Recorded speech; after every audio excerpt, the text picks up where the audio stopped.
Percubaan, percubaan, percubaan. Percubaan, percubaan, percubaan. Percubaan, percubaan, percubaan. Percubaan, percubaan, percubaan. Bersama bintang. Bersama bulan. Bersama langit malam. Cukup dengan melihat alam, Kamu merasakan kedamaian. Yang dihormati barisan hakim yang pastinya menjadi teraju kebenaran. Para ahli panau yang pastinya sentiasa bergeliga melontarkan ide. Dan para guru yang bertungkus-lumus mencurahkan kudratnya, masa dan tidak ada istilah jemu untuk memberikan semangat kepada para peserta forum. Bukan di masa dimulakan dengan salam sejahtera, salam forum, dan salam perpaduan. Segala puji-pujian kepadanya kerana dengan limpah kurnianya dan dengan izinnya kita dapat bersama-sama bersua dalam pertandingan forum belajar peringkat zondi ini. Saya Lokaisin selaku pengerusi majlis forum kita pada hari ini akan menerajui ahli pandang kita yang lain. Sebelum diskusi forum kita pada hari ini membuka tirainya, izinkan saya memperkenalkan ahli pandang kita pada hari ini. Saya memperkenalkan ahli pandang kita yang pertama, yang tersusun indah tutur katanya, Saudari Liu Ija yang memegang jawatan sebagai Ketua Pengawas Sekolah. Apa kabar saudari? Kabar baik Tuan Pengerusi. Di sebelah kiri saya, yaitu satu-satunya jejak tampan yang menjadi ahli forum kita pada hari ini. Beliau merupakan pengerusi kelas bahasa Melayu sekolah. Selamat datang kepada saudara Wen Hao. Salam penuh takzim dan apa kabar saudara? Kabar baik Tuan Pengerusi Majelis yang bijak mengendalikan majlis forum kita pada hari ini. Ya, ahli pandang kita yang ketiga, pengerusi kelab sains. Kepintahannya menggulungkan hujan dengan fakta yang tepat dan jitu memang tidak dapat disangka lagi, yaitu saudari Teh Yawen. Apa kabar saudari? Kabar baik saudari, salam penuh dengan semangat membara seperti saudari pengerusi majlis. Ya, sudah tentu saudari Yawen. Topik diskusi kita pada hari ini memang sewajarnya dibincangkan. Norman Edwin, penulis dari Kanada, pernah berkata, manusia dijadikan di dunia ini adalah sebagai utusan untuk menjaga alam, bukan untuk merosakkannya. Sidang hadirin yang dihormati sekalian, perubahan iklim memberikan kesan yang amat negatif kepada glasier dunia disebabkan oleh pencairan ais yang telah menimbulkan ancaman kepada berbilion manusia di seluruh dunia. Pencairan bongkar ais terutamanya di Greenland contohnya kini tidak dapat dibentuk lagi kerana salji tidak lagi dapat mengimbangi kehilangan ais. Isu pemanasan global yaitu di Arktik dan Antartik turut membimbangkan manusia kerana permukaan bumi yaitu permafrost yang sepatutnya membeku sepanjang tahun mula menunjukkan kesan pencairan. Kesannya boleh dilihat di bawah struktur bangunan atau di jalan raya dari Siberia ke Alaska, yaitu di Arktik, sekaligus menaikkan paras laut dan juga mengganggu corak suhu. Oleh itu, tanpa membuang masa lagi, saya membuka tirai diskusi kita pada hari ini dengan mengupas definisi impak pencairan ais. Dipersilakan ahli pandang kita yang pertama dengan bujahannya. Terima kasih Tuan Pengerusi. Warga Dewan yang dimuliakan, definisi impak menurut Kamus Dewan edisi keempat ialah kesan yang ketara. Pengertian pencairan pula menurut Kamus Dewan edisi keempat bermaksud proses mencair atau mencairkan. Definisi pencairan menurut Wikipedia Ensiklopedia ialah proses pencairan mengurangkan kepekatan suatu bahan terlarut dalam sebuah larutan. Lazimnya dengan menambah sejumlah pelarut seperti air ke dalam larutan asal tanpa menambah sebarang bahan terlarut. Definisi ais menurut Wikipedia Ensiklopedia ialah bentuk air yang dibekukan menjadi pepejal. Ais jenis ini merupakan kristal yang lembut dan rapuh yang boleh kelihatan bersinar atau warna jernih kebiru-biruan dan keputih-putihan, bergantung kepada wujudnya unsur seperti udara. Penambahan bahan lain seperti penampilannya. Ingin saya menarik perhatian warga Dewan sekalian. Pada tahun 1980-an dan 1990-an, lapisan ais kehilangan sekitar 450 bilion tan, sehingga lebih pantas mencair pada abad ini sehingga 500 bilion tan, sehingga tidak boleh lagi diisi dengan salji. Kajian ini disahkan oleh hasil daripada banyak kajian bahawa ais mencair dan menjadikan beberapa ketul gunung ais kecil sekaligus menunjukkan sejumlah besar ais hilang dari Greenland sejak beberapa dekad yang lalu menurut ahli klimatologi Rolf Motraum dari Institut Meteorologi Denmark. Begitulah sedikit pandangan saya tentang definisi impak pencairan ais. Terima kasih Saudari Ija atas penjelasan definisi impak pencairan ais. Memang tidak dapat disangka lagi pencairan ais telah berlaku di Greenland sejak tahun 1980-an sehingga 1990-an.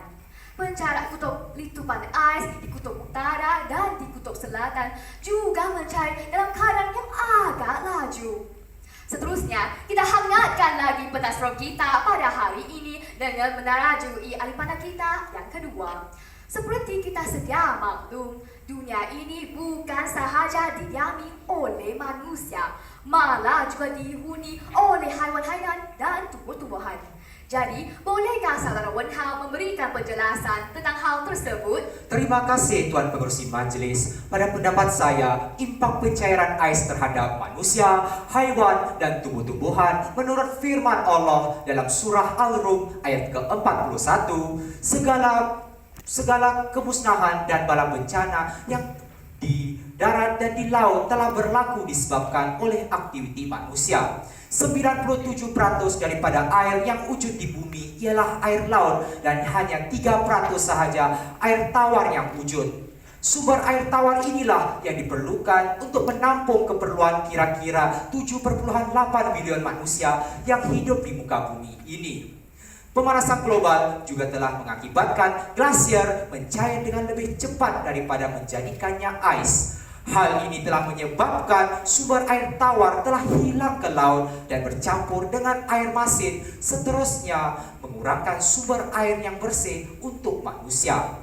Populasi beruang kutub utara di lautan Barents, di utara Norway dan di Rusia menurut Magnus Anderson dan John Ars sebelum tahun 1970-an telah mengalami kepupusan disebabkan oleh pencairan ais akibat daripada perubahan iklim antropogenik. Pada tahun 2008 dianggarkan kira-kira 25.000 beruang kutub utara yang masih ada di keseluruhan Arktik. Spesies haiwan lain seperti anjing laut juga mengalami kepupusan. Kemusnahan terumbu karang juga merupakan ancaman isyarat sejagat. Menurut kajian yang diterbitkan daripada The Proceedings of the Royal Society Journal yang telah mendedahkan bahwa terumbu karang yang terbesar di dunia telah mengalami kepupusan sejak tahun 1995 disebabkan oleh suhu air yang panas akibat daripada perubahan cuaca iklim. Sebahagian daripada terumbu yang terdapat di Laut Karang, di pesisir Queensland, di timur laut Australia juga semakin berkurangan kira-kira 25% hingga 50% berbanding 25 tahun yang lalu. Beginilah sedikit pandangan saya tentang impak pencairan ais terhadap haiwan, manusia, dan tumbuh-tumbuhan seperti menurut Albert Einstein, jangan hanya menikmati alam, kita harus menjaga dan merawatinya. Ya, memang benar yang dikatakan oleh Saudara Wen Hao.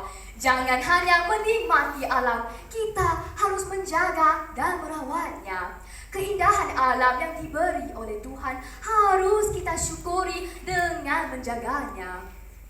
Nampaknya alipana kita yang ketiga sedang menunggu gilirannya untuk memberikan kupasannya. Jadi, apakah pandangan daripada saudari tentang impak yang berlaku di perubahan iklim dunia?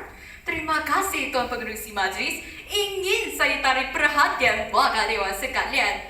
Perubahan iklim dunia akibat daripada pencairan ais ialah El Nino Southern Oscillation, juga dikenali sebagai ENSO. ENSO ini adalah pergeseran sistem atmosfera laut secara berkala di Lautan Pasifik yang mempengaruhi cuaca di seluruh dunia. Keadaan ini berlaku setiap 3 hingga 7 tahun dan biasanya terjadi selama 9 bulan hingga 2 tahun. Sejak pertengahan tahun 1970-an, jumlah ribu taufan yang kuat yaitu kategori 4 dan 5 meningkat sekitar 75% sejak tahun 1970.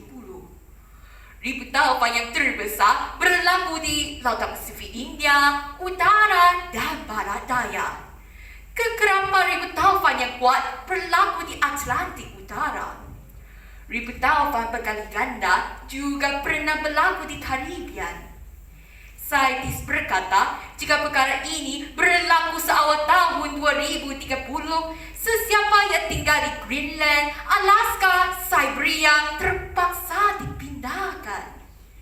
Kebanyakan penduduk di negara tersebut merupakan penduduk terpinggir pantai.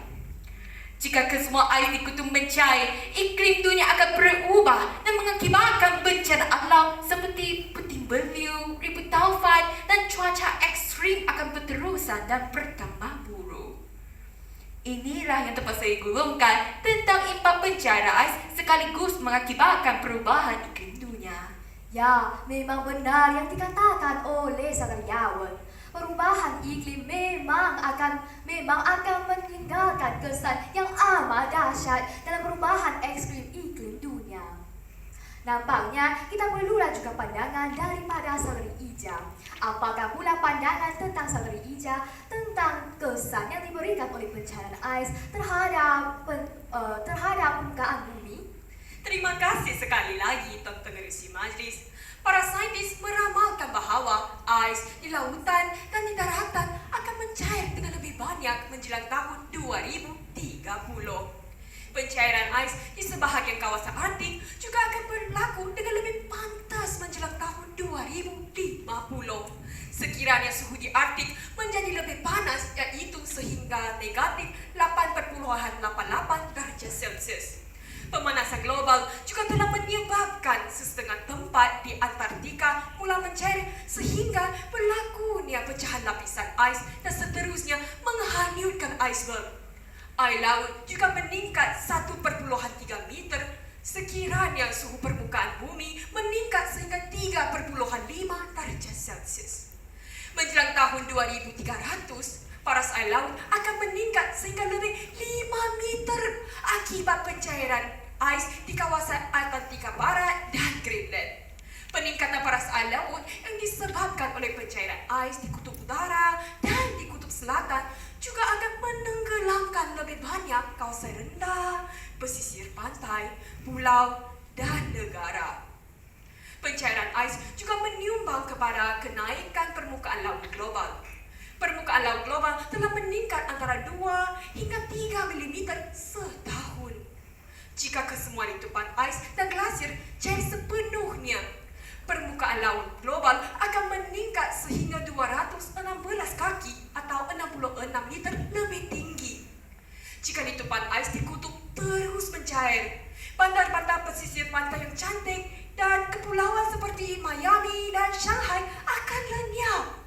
Selain itu, padang pasir juga akan menjadi lebih besar kerana pencairan ais telah menyebabkan setengah tempat menjadi lebih kering. Saintis meramalkan bahawa jika kesemua letupan ais di kutub mencair, negara Afrika akan menjadi 100% padang pasir. Begitulah pandangan saya. Ya, saya amat bersetuju dengan saudari Ija. Bagaimanakah pula pandangan daripada saudara Wenhao tentang punca-punca yang menyebabkan pencairan ais ini berlaku? Terima kasih Tuan Pengerusi Majlis. Pemanasan global ialah suatu proses peningkatan suhu di atmosfera, di laut dan di permukaan bumi. Pemanasan global juga membawa maksud peningkatan purata suhu atmosfera bumi secara global disebabkan oleh aktiviti manusia atau secara semula jadi. Pemanasan global akan berlaku disebabkan oleh gas-gas seperti karbon monoksida, karbon dioksida, klorofluorokarbon, metana, dan nitros oksida yang telah menyerap sinaran daripada matahari lalu mengeluarkan sinaran tersebut menyebabkan suhu atmosfera bumi semakin meningkat. Selain itu, gas-gas tersebut juga menyerap tenaga haba yang dikeluarkan daripada atmosfera bumi. Ini secara kolektif akan meningkatkan lagi suhu bumi. Begitulah sedikit pandangan saya. Ya, pemanasan global yang disebabkan oleh aktiviti manusia atau secara semula jadi memang menjadi punca utama berlakunya pencairan ais. Tuan Pengerusi, bolehkah saya menambah pendapat saya? Oh ya, dipersilakan Saudariawan. Punca pencairan ais juga disebabkan oleh kerosakan lapisan ozon. Lapisan ozon mulai ditemui oleh seorang saintis dari Jerman, Christian Friedrich, pada tahun 1839. Kerosakan lapisan ozon dipercayai disebabkan oleh gas buatan manusia, iaitu hidrokarbon halogenat yang sangat stabil dan boleh sampai di lapisan ozon. Ancaman yang diketahui terhadap keseimbangan ozon ialah pengenalan klorofluorokarbon (CFC) buatan manusia yang meningkatkan penyingkiran ozon, menyebabkan kemerosotan beransur-ansur dalam paras ozon global. CFC ini digunakan oleh manusia dalam peti sejuk, dalam bahan penyembuh, dalam pembuatan sabun dan dalam bahan pelarut, terutamanya bagi kilang-kilang elektronik. Molekul CFC ini terurai setelah bertindak balas dengan sinar ultraungu dan membebaskan atom klorin. Atom klorin ini berupaya untuk memusnahkan ozon dan menghasilkan lubang ozon. Begitulah pandangan saya. Ya, saya amat bersetuju dengan pandangan daripada Saudariawan. Sebab sebenarnya pemanasan global dan juga kerusakan lapisan ozon juga merupakan punca berlakunya pencairan ais. Berbalik semula kepada Saudari Ija, apakah pula pandangan daripada Saudari Ija tentang langkah-langkah yang boleh mengurangkan pencairan ais ini berlaku? Terima kasih Tuan Pengerusi. Penguatkuasaan undang-undang, contohnya semua negara mewajibkan penggunaan kenderaan bermotor yang mempunyai penapis gas pada egzos kenderaan masing-masing. Begitulah pandangan saya. Baiklah, kita perlu juga pandangan daripada Saudarawan Hao. Jadi, apakah langkah-langkah yang boleh kita dilakukan supaya pencairan ais ini boleh dikurangkan? Terima kasih Tuan Pengerusi Majelis. Manusia sejagat haruslah saling memperingati dan memberikan maklumat kepada orang ramai tentang keseriusan isu pemanasan global yang akan mendatangkan impak yang besar kepada pencairan ais. Begitulah sedikit pandangan saya. Terima kasih Saudarawan Hao. Baiklah, sebelum kita mengakhiri perbincangan kita pada hari ini, apakah pula pandangan daripada Saudariawan yang boleh diberikan kepada audiens supaya pencairan ais ini dapat dikurangkan? Terima kasih Tuan Pengerusi Majlis. Kesedaran terhadap diri sendiri tentang isu pencairan ais ini adalah asas kepada usaha yang perlu dilakukan oleh manusia sejagat. Demikianlah pandangan saya. Terima kasih Saudariawan. Warga Dewan yang dimuliakan, lakukan yang terbaik kepada alam, maka alam akan memberikan yang terbaik kepada kita. Lantaran keterbatasan waktu, saya mohon mengakhiri bicara kita pada hari ini dengan mohon mengundurkan diri.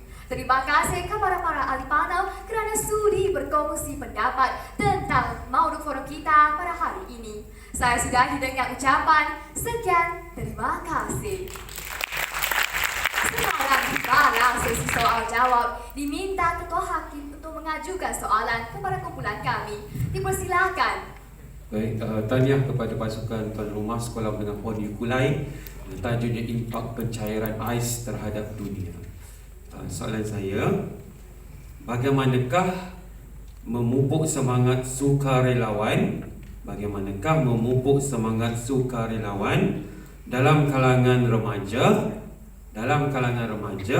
untuk mencintai alam sekitar? Okay. Bagaimanakah memupuk semangat sukarelawan dalam kalangan remaja untuk mencintai alam sekitar?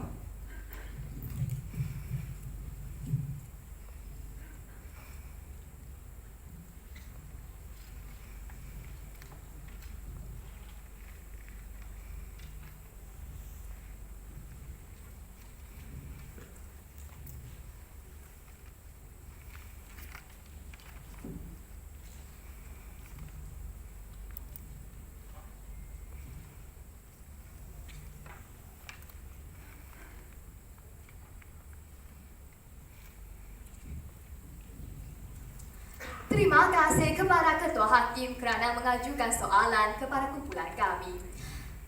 Soalan daripada Ketua Hakim berbunyi, bagaimanakah kami dapat memupuk semangat sukarelawan dalam kalangan remaja untuk memupuk semangat cinta akan alam sekitar?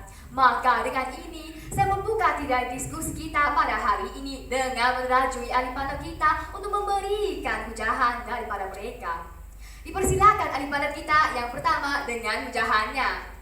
Terima kasih Tuan Pengerusi Majlis. Pada pendapat saya, kita dapat memupuk semangat sukarelawan dalam kalangan remaja dengan menghasilkan video berkaitan dengan kesan-kesan buruk yang didatangkan akibat kegiatan manusia.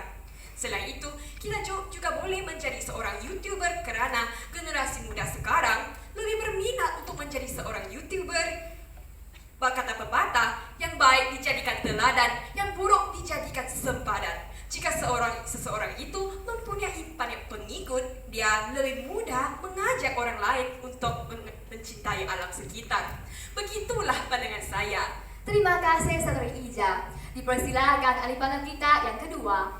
Terima kasih Tuan Pengerusi Majlis. Pada pendapat saya, cara untuk memupuk semangat sukarelawan dalam remaja untuk mencintai alam sekitar termasuklah mengajak kawan-kawan untuk membersihkan pantai. Saya berpendapat bahawa program tersebut amat bermakna kerana dapat mengurangkan sampah di pantai dan dapat membersihkan alam sekitar serta melestarikan alam sekitar. Begitulah sedikit pandangan saya. Terima kasih kepada Saudara Wen Hao. Apakah pula pandangan daripada Saudara Yawen? Terima kasih Tuan Pengerusi Majlis. Cara-cara untuk memupuk sukarelawan dalam kalangan remaja untuk mencintai alam sekitar ialah pihak sekolah boleh mengadakan aktiviti, ceramah dan kempen dalam kalangan pelajar tentang cara-cara memelihara alam sekitar dengan lebih efektif. Berkata pepatah, melentur buluh biala dari lubungnya. Dengan ini, semangat cinta akan alam sekitar dapat dipupuk sejak kecil lagi. Demikianlah pandangan saya. Terima kasih kepada Saudara Yawen.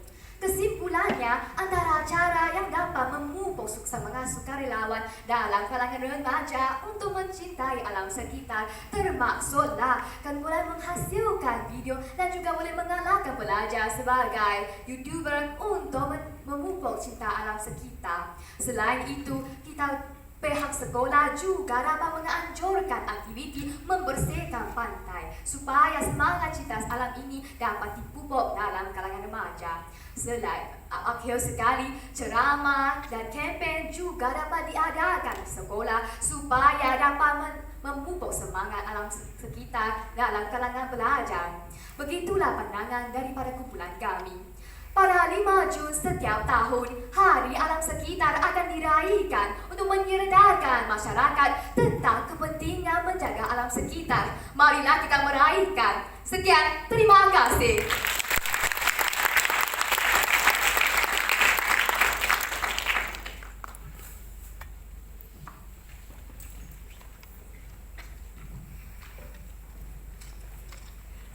Terima kasih diucapkan kepada kumpulan forum